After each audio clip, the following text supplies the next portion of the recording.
Hello, today we will show you a very easy way to remove the screen lock for Redmi phones. First we do turn off your device.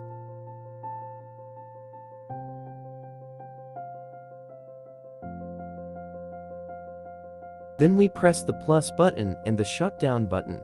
The device is a long press until the intention appears the phone signal.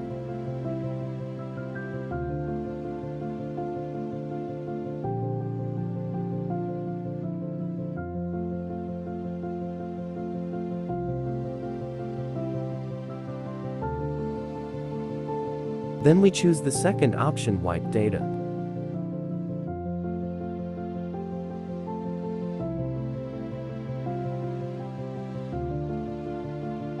Then we choose wipe all data.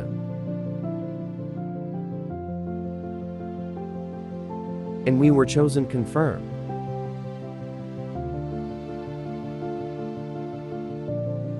Then wait a little.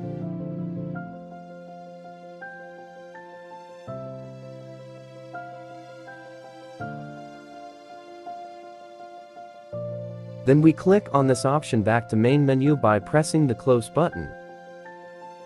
And again, we press the button to shut down the device a second time, reboot. In this way, you will get rid of the password on the locked device. If you encounter a problem on your account, enter this video on the screen.